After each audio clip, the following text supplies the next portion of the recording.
Okay, I'm sorry about that, everyone. We had a couple of glitches there, which I kind of figured would happen, being this is the first time that we're doing this. So I'm just waiting for Debbie right now.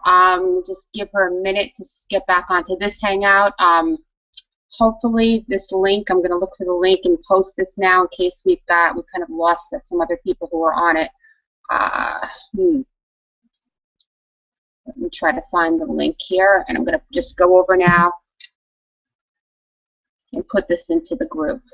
Let's see.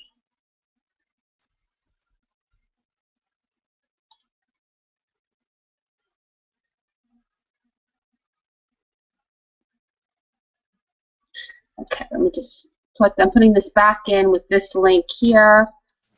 And let's see if this works. Can you see me? Can you hear me now, Christine? I can hear you. I'm over now. I had to stop the first one and redo the other one. Can you see me right now? Because yes, I can. Okay, let me just post this link here and see if this is going to work, because I don't know what happened the first time. Okay, let me just see what's going on. Let me just go in here so people can get back to this. Okay. Okay, I got to go to advanced settings. Let's see. Nope, that's not working. The first one I had set up correctly. Were you unable to get on that one? I couldn't. I was on. I kept texting you that I was on. I kept writing in the box that I was on, but you couldn't hear or see me. Yeah, it's really strange. I could hear everything about you and see you. And I'm trying to see. Let me just take a look to see. Okay, hold on. Event options, advanced options. I don't know why it's not letting me now post this on air. Okay, got it. Share events. Let me see what's going on with this. I just posted the link here, but I don't know if it's showing up in the actual event right now. I know people can watch it directly from YouTube as well. Let me grab that link and post that back in here, and then we'll begin. Okay. This is event page. I'm just going to post this because I'm not sure what was going on there while I couldn't see you. All right, let me go back over here, and then we can begin. Okay, please go to, okay, hopefully this is going to work. I don't know why that's not even pulling up. We pray, we pray, we pray. All right, well, okay, we're just going to begin, and then apologize to everybody if you were trying to get on this and you can't see it right now. Here, I had our theme song going there, too. Aww. Put it back on. There we go. Everything was going perfect, but then we couldn't find you. Something went wrong. Here I am. Here I am. All right, so here we are. Okay, now everything is working. Okay, so we have our toxic song. Today I'm going to redo the welcome. Welcome to Toxic People, how to break free, release yourself, and take back control. You have a toxic coworker, boss, family member, child, husband, wife. We're going to talk about it all today. I'm Christina Rowe. I'm with Debbie Sherrick. She is a codependency and holistic coach, and she is the expert in toxic people. So we're going to begin. I'm going to lower down this music. At least we got our theme music in there. Okay. Hello, Debbie. Okay, I see you. You see me. So this is our first Christina. Hangout, right? Yes, our first Hangout. So this is a test drive, correct? Yes, this is our test drive. So that's why I kind of try to warn people before on the first one that, we may have some glitches here, so just bear with us. And of course, we had a glitch going right off the start, but so far so good right now. So okay, so people are able to get on the call, you think, right now, or on the show? I believe we have. Yeah, they can now. I'm going to go over here and just see. I can re-enable the chat. Let me get this chat box here, and let's just see. I'm going to put this back on. So if anybody wants to make a comment, chat. Okay. There we go. Okay, so if there's anybody has any questions and you're not being seen on the actual Hangout and you just want to watch, or you want to put a question up there, I've got the group chat and it's open. And we can, you have your little toolbox, Debbie. Do you want to put your lower third up? Oh, I went on the wrong thing here. I don't know if you still have it from yesterday, the Hangout toolbox. Yeah.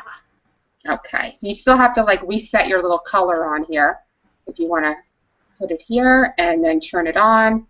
Okay, there's mine. Okay. So we'll see when you get that, and then we can start talking. So as you're doing that, Debbie, let's start with describing what a toxic person is in your definition with the work that you do. Well, hang on now. Let me get this. Okay.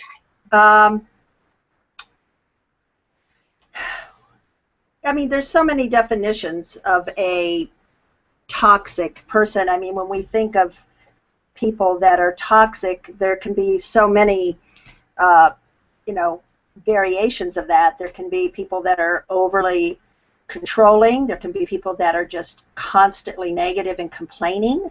There can be abusive people. And really, when we talk about toxic people, it's not just your family members or, you know, your spouse.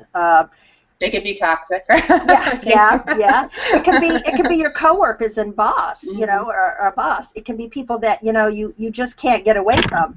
Because if we have toxic friends or toxic acquaintances, you know, we can have a choice that person's too toxic and dysfunctional. I don't choose to be around them. But sometimes there's toxic people that we can't get away from because we live with them or we work with them.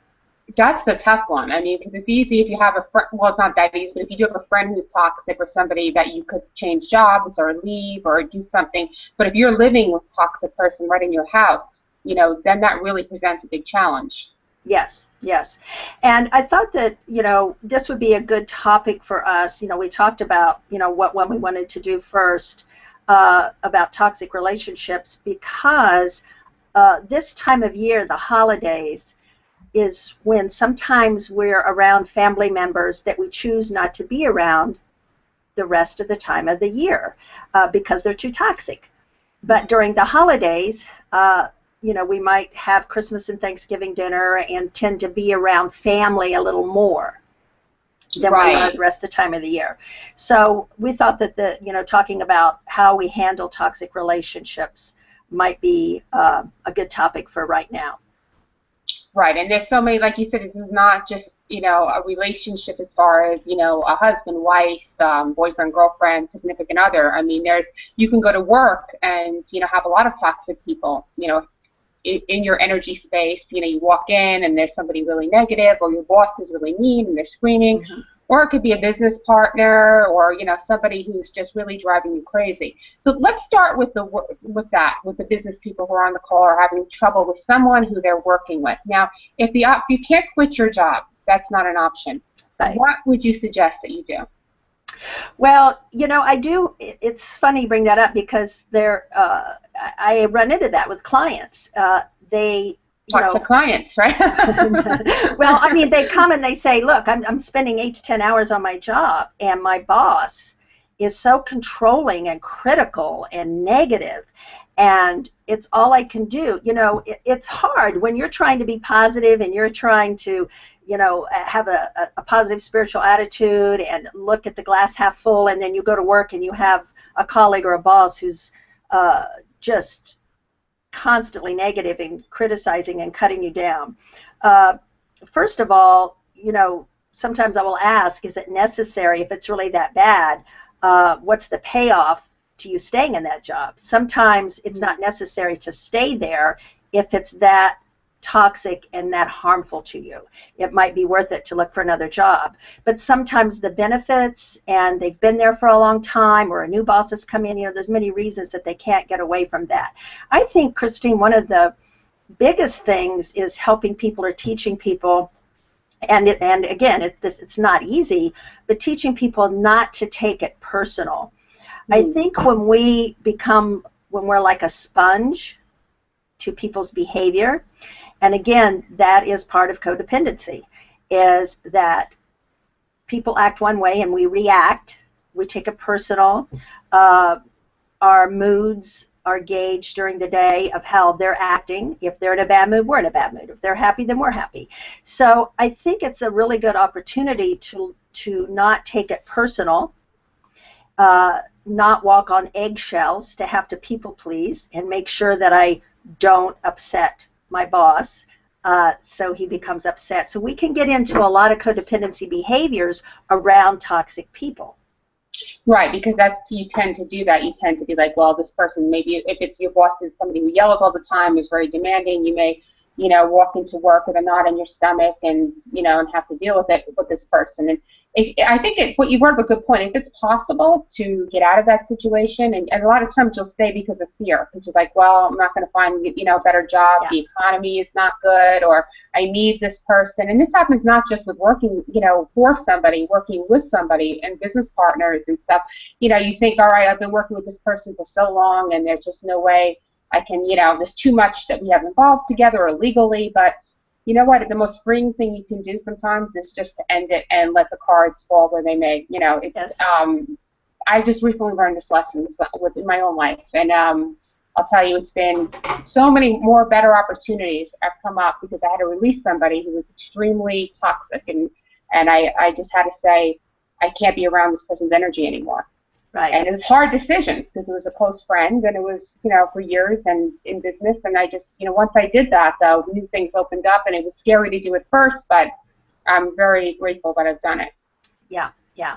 And we have to ask ourselves that, sometimes we stay in toxic situations or toxic relationships because there's a payoff. Right. Maybe we're able to play the victim with this person. This person's toxic and negative, but we get to complain all the time about them, and we get to play the martyr because we're in this toxic environment that we can't get out of. So, sometimes when people are constantly complaining over and over, and this I call it telling their story over and over and over and over again, that I ask, what's the payoff that you continue to be engaged? And we have something that we call in codependency recovery, and I think this relates with toxic people or toxic relationships. We have something that we call a terminology that we call the dance. And the dance can be with your spouse, it can be with a child, it can be with your boss, whoever. But the dance is that there's a certain scenario that goes along with the relationship. One does something and says something negative or does something, the other one reacts, and then the other one reacts, and then the other one reacts, and then they go back and forth. It might be that one person withdraws and becomes very passive and unavailable. Then the other person becomes angry and, outwardly telling the story and complaining about this person who is passive aggressive. And that's the dance that they do in the relationship. And there's a payout for that. It's familiar. They're used to it. It's familiar. And so one of the things that we teach is learning to get off the dance floor. You can't change other people. You can't change people being negative. You can't change people being controlling. You can't change people being unavailable. But you can change yourself, and you can change your perspective and your thoughts. And once you change and you make a decision that you're going to become empowered and do what you need to do to not hook in to this toxicity anymore, invariably the relationship has to change because the dance changes. Oh, okay. That's really interesting. So it's going to change either for the worse, like it's going to either be over or it will get better. Something's going to change. Right. And, being a holistic codependency coach, holistic meaning, that we work mind, body, and spirit. So I work energetically a lot with people. And one of the things that I truly believe in is that we attract what we need in our life. And that old adage saying, we have people in our life for a reason, a season, or a lifetime. And one of the things that I believe in is sometimes, I know for me personally, in my past, some of the most toxic people that I attracted in my life were great lessons for me and messengers. So I will say, don't shoot the messenger. What are you supposed to be learning in this toxic relationship? What do you think your lessons are in this that you can do for you, that you're supposed to step up to the plate and grow? Because energetically, we would not be attracting someone like that into our life unless there were lessons for us to learn and to grow. So it can be a great opportunity if we let it be a good opportunity. That is a really great point. And so I think what you're saying is that if you look for, before you, if you have to release this person out of your life, look for the lesson. And I can definitely say for the person I recently just released out of my life, I really learned some really big lessons. And I'm grateful for the, Yes. having that person in my life for the time I did. And even going back to my ex-husband, who was, very toxic, I learned so much from that. I'm very grateful. Like, I once wrote a blog post, so thank you to the other woman. So he's, Yes, his yes. whole thing inspired my book. My whole life changed because of the divorce. So Yes. when I look back on that, that toxic relationship, was life-changing for me in a very positive way. So I think that's a great point. So instead of just saying, okay, I'm getting rid of this person, I don't want to be around them anymore, and then you harboring that resentment deep inside you because you're still feeling angry, you're not seeing the gifts that that person brought you. I think what you're saying is see the gifts and let them go with love. But there's a lot of circumstances where I think, it's very difficult to keep somebody, if the energy changes like that with you and you grow and that person's still very toxic, to keep them, because like you said, it's not the same dynamic anymore. That's right. And, that happens, and you see that a lot. If someone's really trying to get healthy and change their behaviors and change their belief system, and they are to the point of sick and tired of being sick and tired, and one of the first things that we have to do in order to make those changes, if we are with someone who is very toxic, is learn how to detach from their behavior while you're working on yourself. And that can be very, very difficult. I know in my second marriage, which was 7.5 years, was very, very toxic. And, I'm grateful to him today because he was my greatest messenger. I learned my biggest lessons about myself in that relationship, and I believe that I attracted that for that reason. And when I first started getting into my healing recovery years ago, a therapist said to me, she said, Debbie, it doesn't matter how toxic he is, it doesn't matter what he's doing in his life, you can be over here being happy, joyful, and free if you take your focus off him and start working on yourself. And at the time, I didn't understand that. I'm like, how can I live in a home with this controlling, abusive person who is so mean and toxic, and how can I still learn to be joyful, happy, and free over here? I just did not understand that. It didn't make sense to me. But it was because I was that sponge where how he acted, I would walk on eggshells, I was a people pleaser, I was his caretaker, I was his rescuer. So I myself had to learn how to stop doing those behaviors so I could grow and become healthier. And as I started to do that, and I started to learn boundaries, and I started to learn detaching from this person's behavior, and I started having tools to learn how to do these things, before I knew it, all of a sudden I would have a happy day. I would have a joyful day. Or no matter how he was behaving, I was learning that I knew how to be happy and take care of myself and detach from the behavior. Once that happened and I started growing and getting healthier, energetically, what happens, either the other person will step up to the plate and start getting healthier also and changing their behaviors, or you will not fit anymore together energetically and you will go apart. So when I work with clients that are with very toxic people and they want to know, what I got to make a decision, what should I do? What should I do? I say the first thing we're going to do is work on you and your own self-love and your own behaviors and get you stronger to where you can learn to take care of yourself and detach from this person personally, to where you can find joys and be creative and find happy things that bring you joy and fulfillment in your life, and have happy relationships of friends and other people in your life, to where you're at a place then to make a decision, a healthier decision. Now, what people like to do a lot of times when they're around toxic people is get into blame and victim.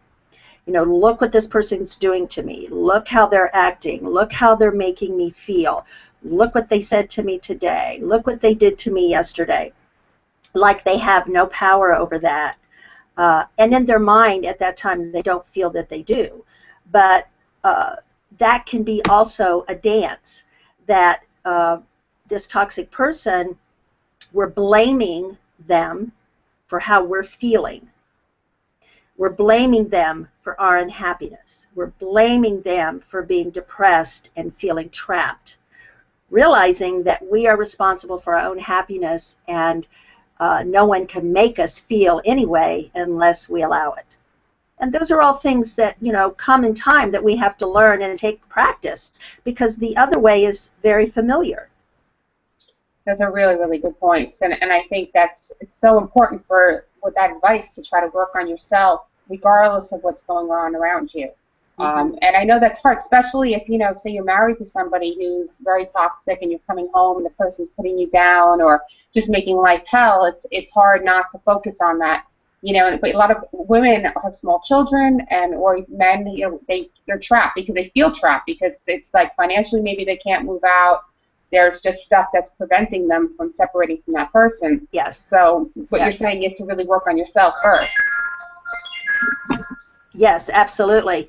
And I was in that situation. You know, I had four kids, and I was an homestay mom, and financially, you know, I did feel very trapped. I didn't see a way that I could get out and be by myself. So, which I look back now, you know, I had the opportunity to learn these tools and work these tools to where I got strong enough that I said, you know, I can take care of myself, and I am going to do this, and I'm not going to be in this toxic relationship anymore.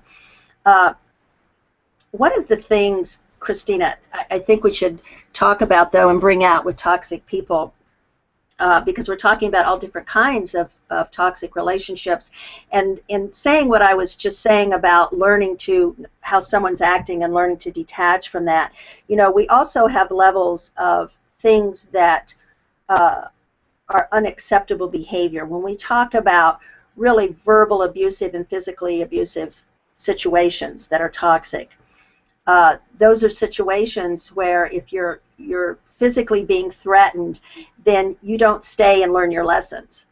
Right. I'm glad you brought that up, because that's very important. You don't want anybody staying in a relationship where there's physical abuse. No. However, when we learn in the process, when we're learning the detaching,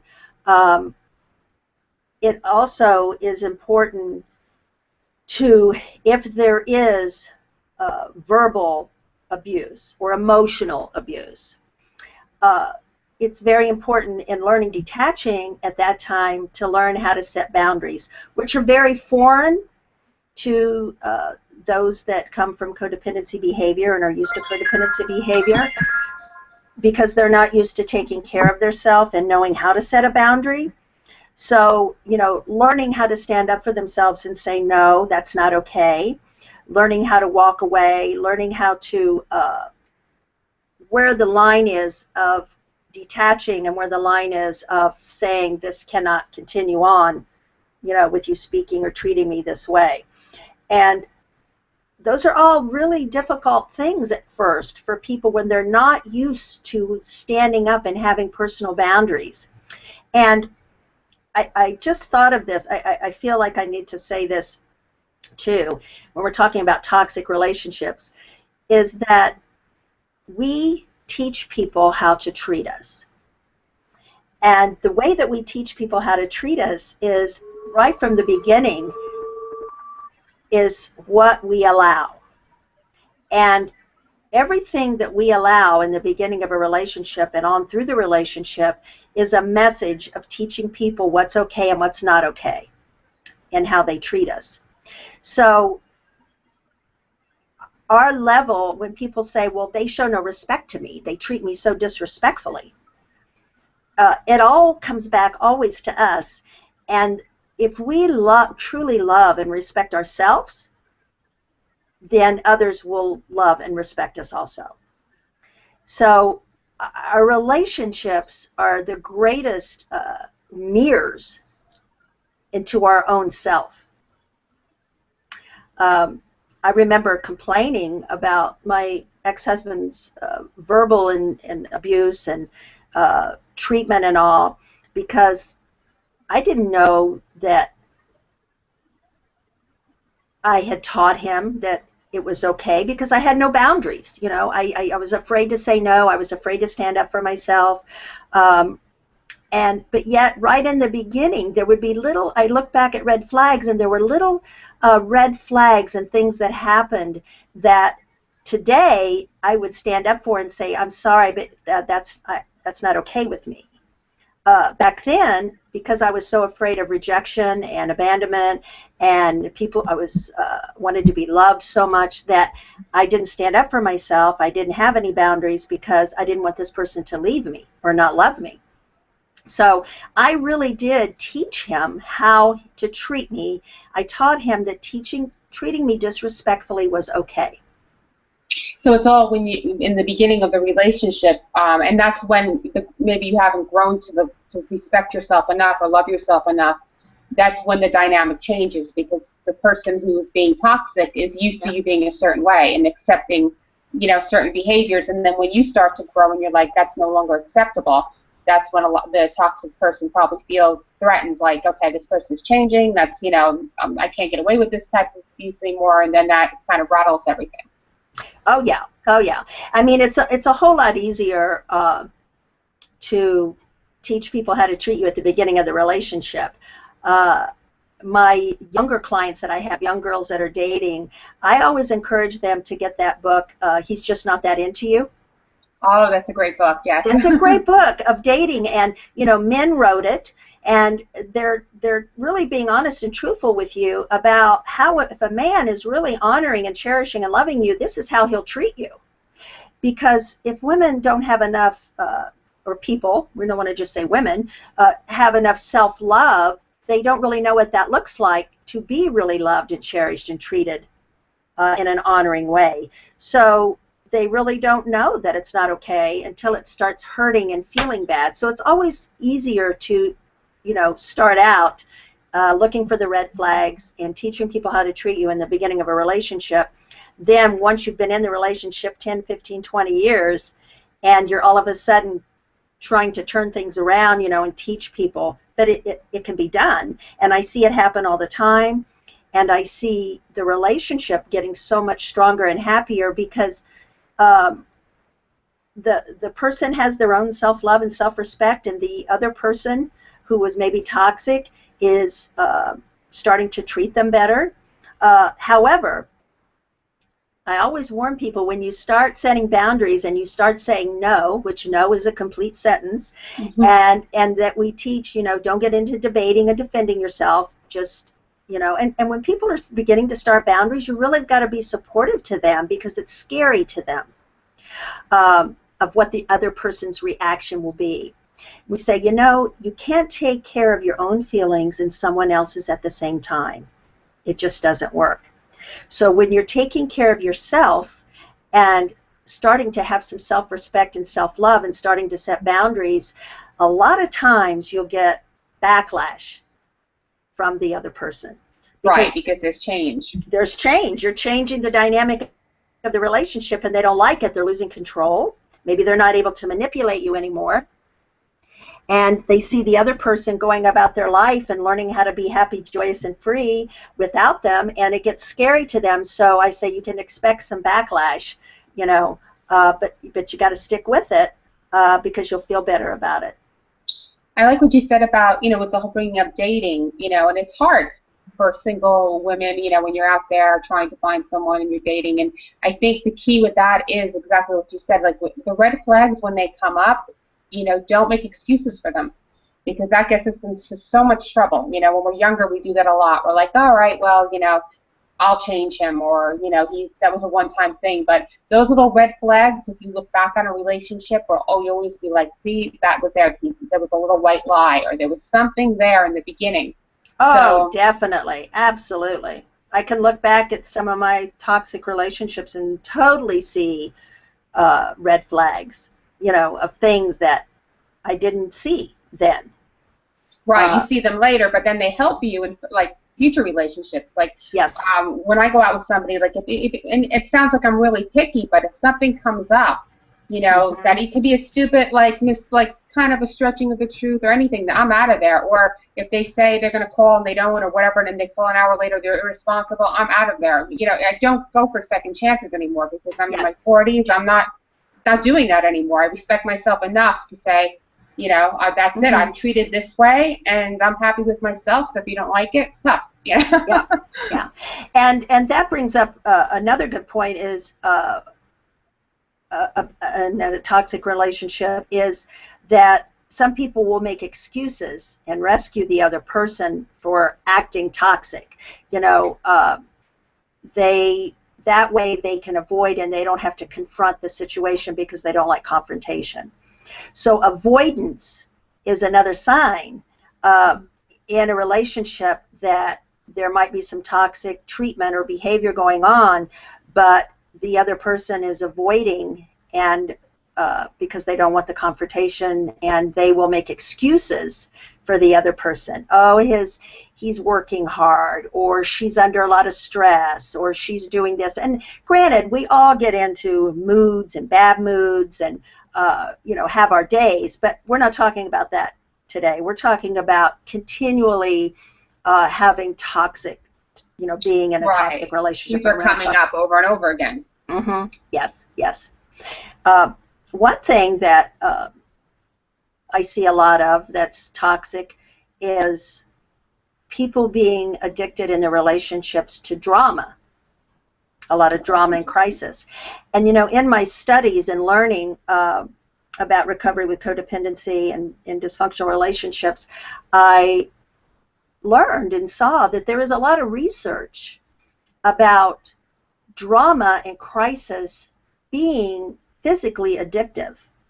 And that what happens is that our adrenal glands, you know, which are the fight and flight, and with drama and crisis, we secrete a lot of that adrenaline. And that adrenaline can be addictive physically, having that adrenaline rush. You know, we find this also with addicts. And, you know, it affects certain parts of the brain, the pleasure center of the brain. And with the drama and crisis, it can be addictive for the adrenaline rush, because they may have grown up, or they've always been in relationships in their life where they grew up where drama was normal and familiar to them. So they get in a relationship and a little while goes by and there's no drama and crisis, that they will subconsciously create something to have drama and that crisis, and that's another dance that couples or people can do, is the drama, the crisis, and then the makeup. And then a while goes by and there's drama, crisis, and the makeup. You know, and that becomes a pattern, and that becomes a dance that they do. So I will see people come and complain about the drama and crisis, but once we see that they get to see that how they play a part in that, and how they could be maybe addicted to that. So that's another way of, that's another type of toxic relationship, is that there is constant drama and crisis going on in the relationship. And that's from, like, when you growing up like that, and that also happens in the one person maybe who grew up like that and wants the drama subconsciously, and then tries to fix the other person, you know, maybe because they're playing the role of mom or dad, and then, you know, it just get the parents' relationship is being played out again.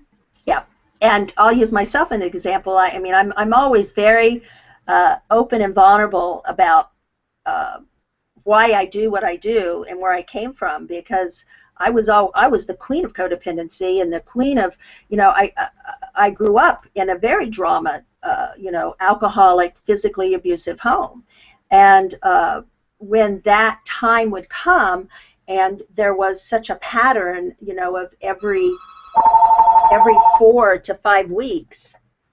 Let me get that. That there would be crisis and drama in my home.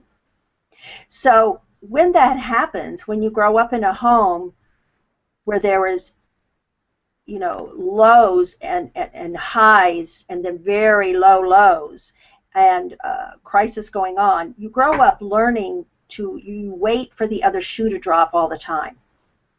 You don't realize you're waiting for that or doing it, but you get accustomed to that drama, and it becomes so familiar. So again, I didn't even realize in my first marriage I married someone who was very, very passive and non-confrontational. I probably chose him because I had so much of that in my growing up. So he was the opposite, where he hated to talk about feelings. He hated to argue. He hated confrontation. He avoided it at all costs. Well, here I came from a home that was used to arguing, used to confrontation, used to drama. So in our first years of marriage, I learned later that I would create an argument, or I would create a crisis or drama so we could argue, or we could have some type of, because I was so used to that. It was so familiar to me in my growing up. I didn't know subconsciously that that's what I was doing, or that's what I needed to have in order to feel safe. It was just familiar to me. So recreating the past. Yep, recreating my belief system. Yes, yep, yep. So let's talk about right now around the holidays. Sometimes we're around, as I said, family members that maybe are addictive or toxic. Maybe they're critical or shaming, or whatever the behavior might be.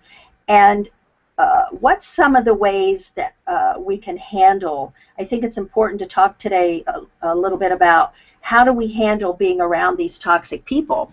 You know, because we have we always have options. And I think we need to stress that there are certain times that we need to look at, is there an option that we have to be around this person? Do we have a choice? Sometimes people will go, I hear this a lot, people will go to family gatherings because they don't want to upset grandma, or they don't want to upset mom. So they say, I have to go and be around my brother. I have to go bring around my toxic drunk aunt because I really don't want to upset the other family members. And I think it's really important at this time of year that we really look and take care of ourselves and ask, you know, is this comfortable? Is this honoring to me? And is this something that I'm choosing to do for me, that I want to do?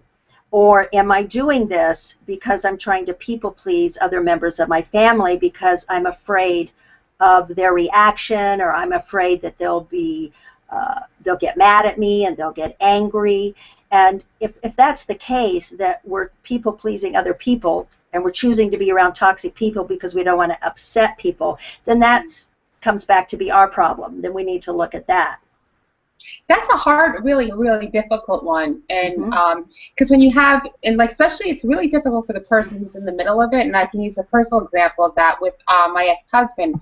My mother and brother, since the divorce, want nothing to do ever with my ex-husband. They will not go to certain things. Luckily, he was in another state, but when there was certain things, they won't go if he's there. And that always put me in a position because of my kids and like them, and you know, it was really, really hard being in that position. I understood their point of it, but then I also said, well, you know, I felt like, can't you just ignore them?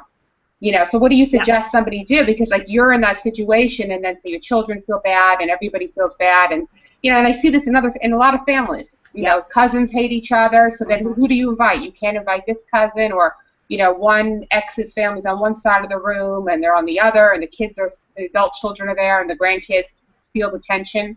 That's a really hard thing with toxic family members. Yeah, it is. It really is. And that's why I said there can be different options. The main thing is, how can I make this a happy situation, an environment for my family? What's going to be, because if someone's choosing to not come and be around, you know, your spouse, or they say, I'm not coming because so-and-so is going to be there. Right. We can't control that. You know, we cannot control that person. It may hurt our feelings. We can tell them, you know, it makes me very sad that you can't be here, and we're going to miss you. But, you know, we don't want to shame someone into coming. We don't want to guilt them into coming. So we have to, no matter whether we think it's right or wrong, we have to honor other people's feelings of, I'm choosing not to come. I'm choosing, you know, and it may be that they're being, you know, stupid about it, or that they're being overreactive about it, and maybe it's not such a big deal that they could come. But again, you know, that can be their way of control and having a little drama. So we can't control other people.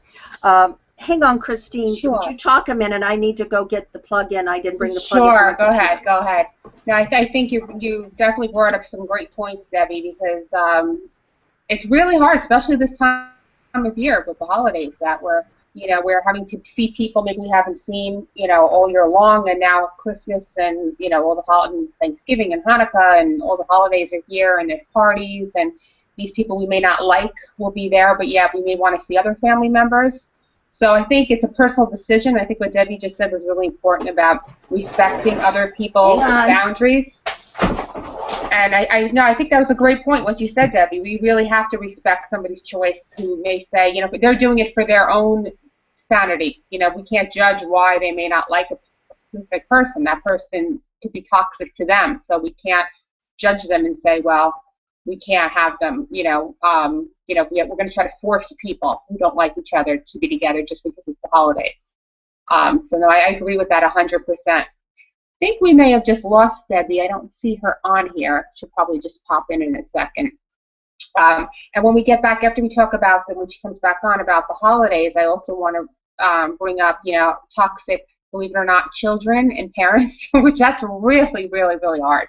Because they're people we love very much, but yet we can have these relationships where we could have, maybe a teenager who's driving you absolutely crazy, or an elderly parent, or, somebody who just your whole life has been, making you miserable. And these are people that you want to be with around the holidays and you love them. And it's not so easy just to say, all right, you're out of my life, I'm cutting you out forever, because these people are, important to you, but yet they can still be toxic.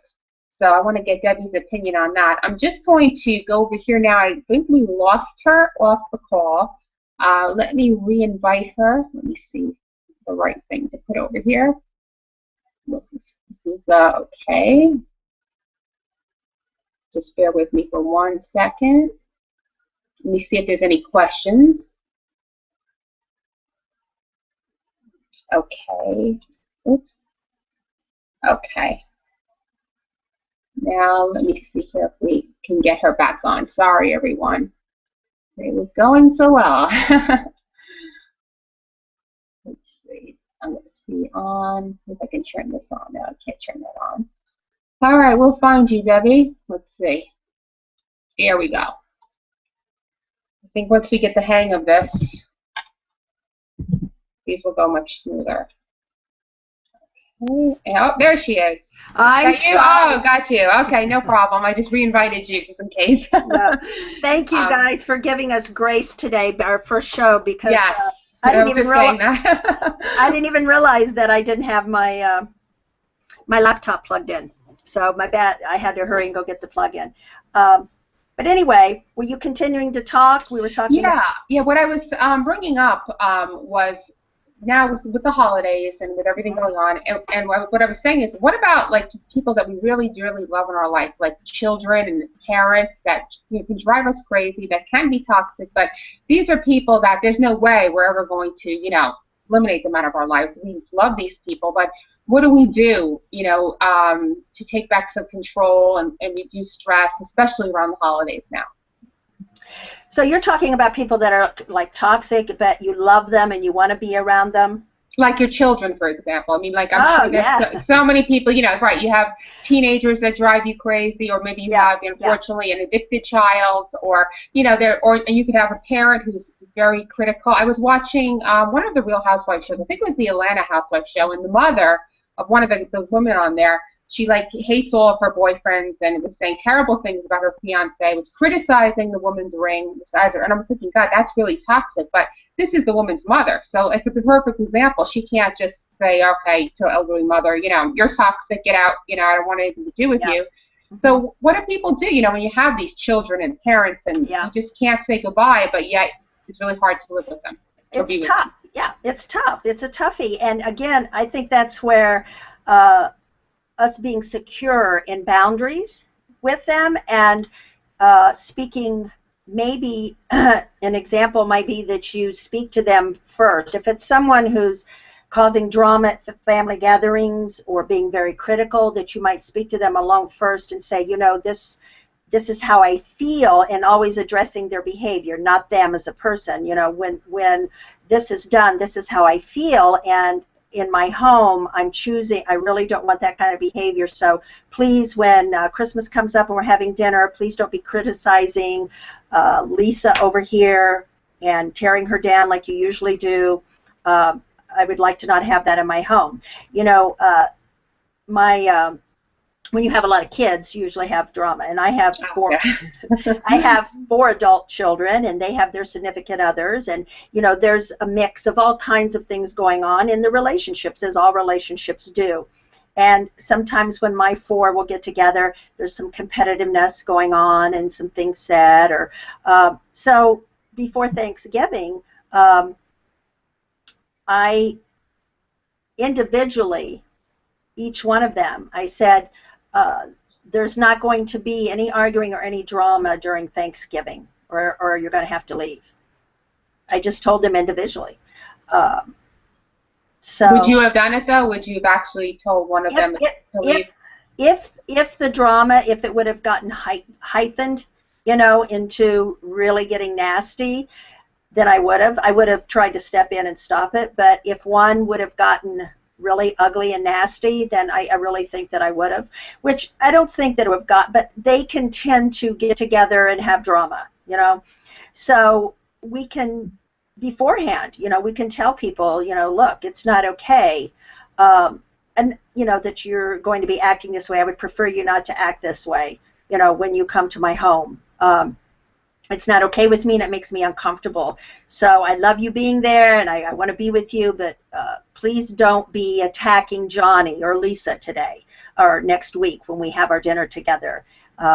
You know, and they'll probably defend themselves and make all kinds of excuses, but at least you've set that boundary, that you have spoken to them about it. So that way, you can't assume. If you don't say anything and they do that, then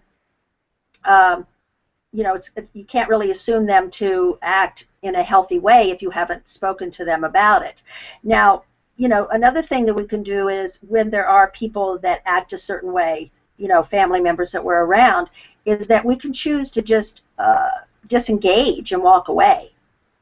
You know, just remove ourselves and walk away from the person.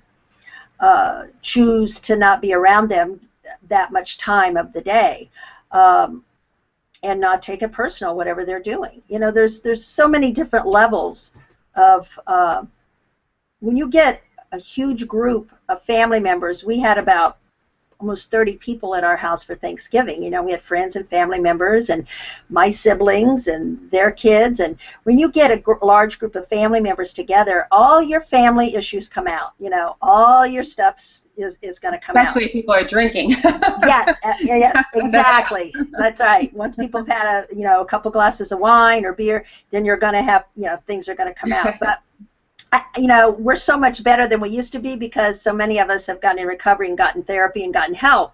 So we're better than we used to be. I can remember growing up, family functions were always huge crisis. There was always, one of the uncles or one of the aunts or one of the cousins. Something always happened during the holidays.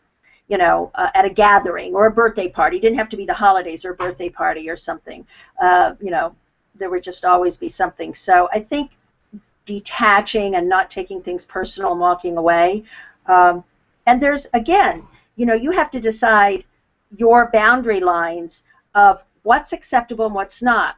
I tell people, because in the beginning, when people are learning to set boundaries and people are learning to stand up for themselves and love and respect themselves, sometimes their boundaries, their property lines are huge. You know, it's like they don't accept anything anymore. Right. So I say, you know, we have to learn to pick our battles. What's a deal breaker for you, and what's something that you can walk away from and not engage in? You know, that you don't have to make it a battle. And I think that, you know, that comes with growth, and as we get healthier, we learn what we can just detach and walk away from and not engage in, and then some things are, you know, big and totally unacceptable, and that we want to address it. And I think you brought up a good point, though, when you set these boundaries about following through. Because if you don't follow through, then the next time the people are not going to believe you. If you say, well, if you do this, I'm not going to accept that, but then you accept it, then you've got a big problem, because now you've just, you know, they're going to say, oh, she's just saying that again.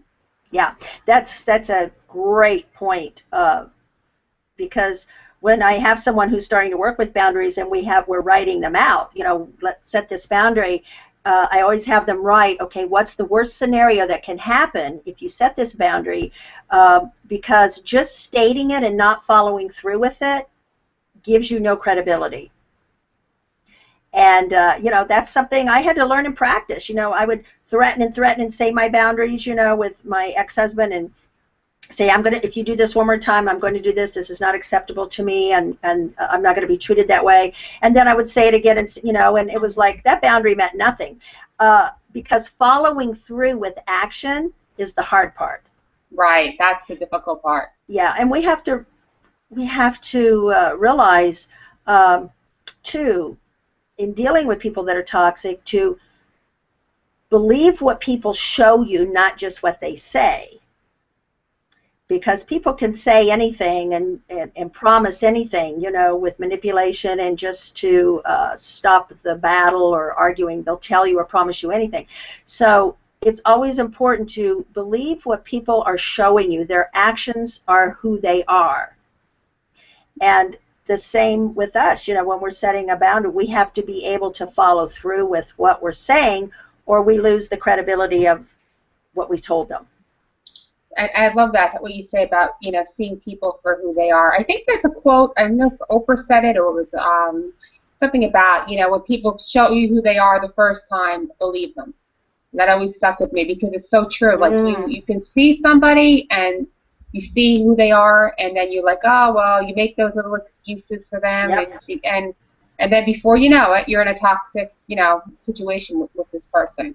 And you just, because you ignored that little voice, you know, in the pit of your stomach, like just seeing that this person may not have, you know, the type of qualities that you want in a person in your life. Yeah, and at first, because as I said, we want to be loved. We're afraid of rejection. We're afraid if we stand up for ourselves and address the behavior that they'll leave us, or they'll get mad, you know, or they'll reject us. So we ignore.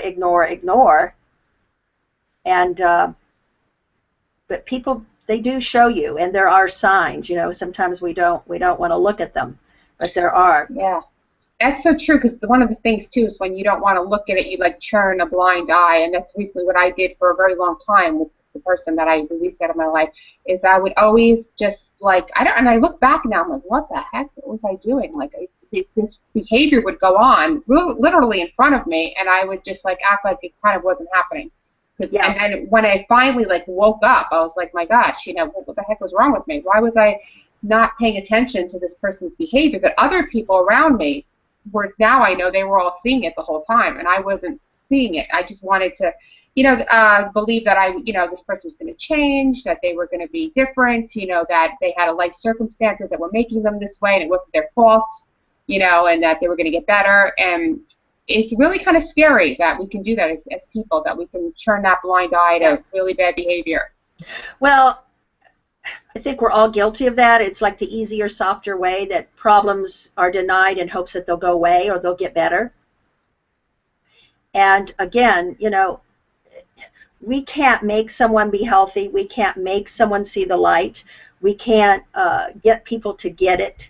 You know, we spend a lot of wasted energy trying to get people to get it, when we have to look at what we need to do for us to become happy, for us to stay centered and make sure that we're not reacting and engaging in a dysfunctional dance with them. Comes back to our own self-love and self-respect,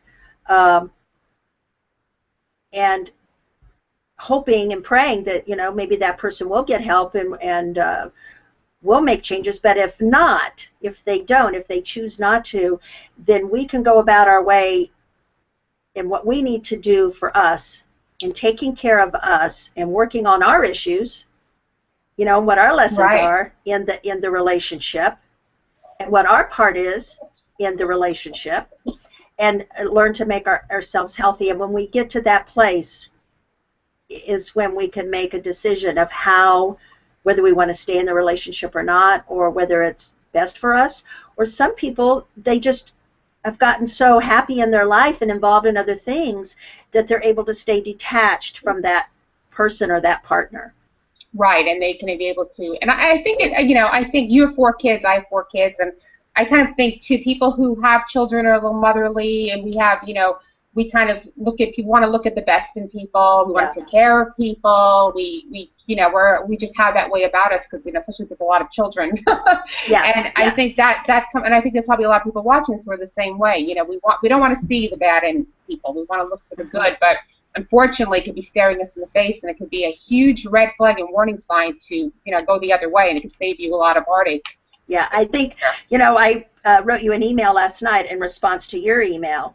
I don't know if you were able to read it yet. Oh, yes, I didn't respond yet, but yes. Yeah, and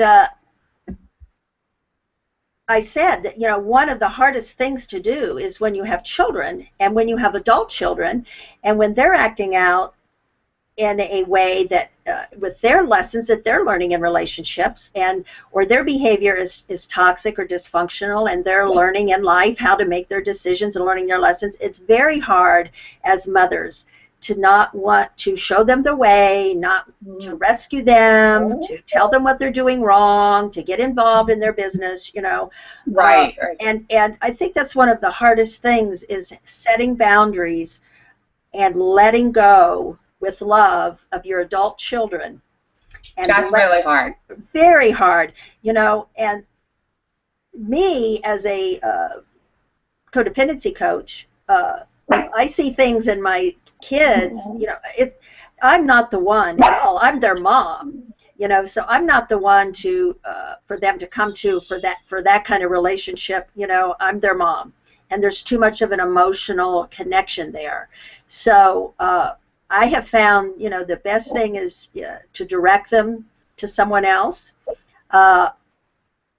if it's something that they need therapy about or they need help about, and to just have a listening ear, and if they be there available, that they feel safe to share with you whatever they need to share with you without us telling them what they need to be doing. Right, and giving them that freedom. So I'm sorry about the interruption. My little guy, Luigi, here, he's been sitting on my lap quietly until now. He wants to be on the show. He wants to be on the show. Yeah, well, it's talking about dysfunctional. Here. He's a bit child, and he's very spoiled. Is that somebody talking about me? I heard somebody talking about me. Yeah, he's like, okay, he loves mommy, but he's very, very spoiled. Yeah, we do it with our pets, we do it with our kids, where we just have that way about us. And I think this was really great today, though, because that's the takeaway that I'm getting from this whole conversation. We're running now. We're at 2 o'clock, so we're going to have to end this in a couple minutes. But I think is that the self-love. I want to go back to that just for a second, have you close with that, about how that's really the key. The more self-love you feel for yourself, the less you're going to tolerate, the more boundaries you'll put up, the more stronger you will be, and you'll be able to take back control by working on yourself. Yeah. I have a story that I always tell. When I went to my first addiction therapist, because my ex-husband was an addict, and I went to her, and the first session I sat down with her, and I said, I need you to teach me, to help me learn how to get my husband to stop using drugs. And she asked me if I knew what codependency was. And I said, no. And she said, well, do you realize that you're just as sick as he is if you're in this relationship. And I was so offended when she said that.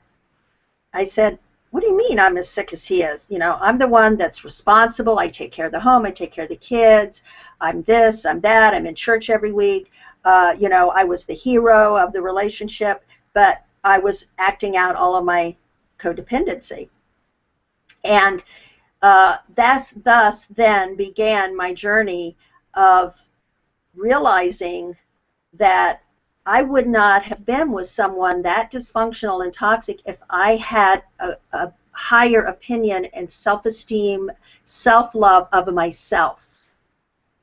And so I went in wanting to know how to change him and what I needed to do, what I was doing wrong that he was still, continuing to relapse or use, and thus began my journey of my own, working on my own childhood, my own belief system, learning about codependency, and learning to have self-love and self-respect and treating myself in that matter. And I will tell clients, say, we're going to begin a journey of you treating yourself and loving yourself in the way that you want your significant other to treat you. You're going to start treating yourself that way, because we can't make someone treat us a certain way. Absolutely. I think that's really, really important. What you're saying about that is it all begins, right? It begins and ends with that self-love. Yep. Yeah. So one other thing I want to just leave with that I recently read that I thought was really, really clever for this whole toxic, dealing with toxic people. I was listening to a podcast, and they said, there's different types of people in your life. There, the 3-minute person, maybe that's a neighbor, somebody just say hi, hello, goodbye. There's like a 3-hour person you can only tolerate for 3 hours. There's maybe a 3-day person, you can hang out for the weekend, but that's it. And so on. And people maybe you can go, so it's interesting, maybe you could put people in those kind of categories too without eliminating them completely from your life. Well, that's a person that, I'm going to see occasionally for only this amount of time. And that may help too. Yeah. And, another good point is that when someone is acting out in a dysfunctional way or toxic way, how we react to that speaks volumes about ourselves. If someone else is acting out in a very negative, toxic way, and we are overly reacting to that, and we're letting that bother us when it really has nothing to do with us, it's them, it's their stuff and how they're acting, then it comes down to what is it within us, what is it within me that I am so overly reacting to this person's behavior. That's really true. It's a trigger. It's a trigger. There's something in me that person, what they're doing over there, that's not affecting me. I'm just reacting to how they're behaving. If I'm overreacting to that, then it's definitely something within me. It's issues and things within me that I'm not dealing with. That's a really, really interesting. And like you're saying, like people are a mirror. And I think that would be a great subject for another time, for another call. It's just doing something on how the mirror, like finding the things then in others that we react to, because it's so true. Like certain things for you may not bother you at all, but then somebody could say something, and it's like that button gets pushed, and boom. Yeah. And that's when you know you have a problem. So that's another great. I think it really could get into deep. You can definitely help a lot of people with that. Yeah, that could be a series. Yeah, that's what I was saying. About that. That could be an entire series, right? Yeah. And we're constantly our buttons are being pushed, and then we kind of wonder sometimes, like, why did I react so, that way? We don't even know why we reacted that way. Just some sort of button was pushed from the past, and that and then we think that person's a toxic person. So yeah, that's right. And nobody can push our buttons more than our family members. The people that we love and that know us the most, and we know them the most. Those family buttons, we call them, that it just stirs up things within us. But I think it's a really good gauge when we can not defend and debate and blame, when we can detach from someone's behavior and not take it personal and not react to it.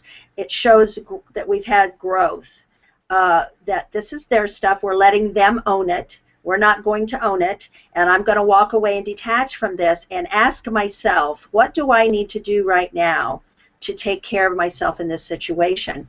And we call that learning to rescue ourselves, because we're used to rescuing others. I love that.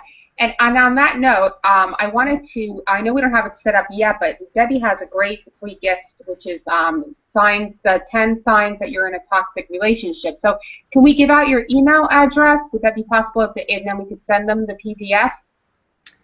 Yes. You want my web address or email? How about, because it's not on the website yet, why don't we give Okay. your email, and so they can email you, and you can email them back and give them the PDF, and it really has really some great tips in there with signs about the 10 signs, that you are in a toxic relationship. Yes. If you don't have my email address yet, my email address is Debbie@InsideOutWellnessCoach.com. Great. So that's InsideOutWellnessCoach.com. Debbie that's also her website, InsideOutWellnessCoach.com. Mm-hmm. And I want to just wish everybody a happy holiday, and I hope today that you've gotten some good tips from today that you can take with you through the holiday season, and that you can limit your exposure to the toxic people in your life and get through this tough time, right? That's right. And we'll have to play our song as our outro here. Good. Thanks everybody for being on. Thank you, everybody. Happy holidays. Thanks. Bye-bye. Bye-bye.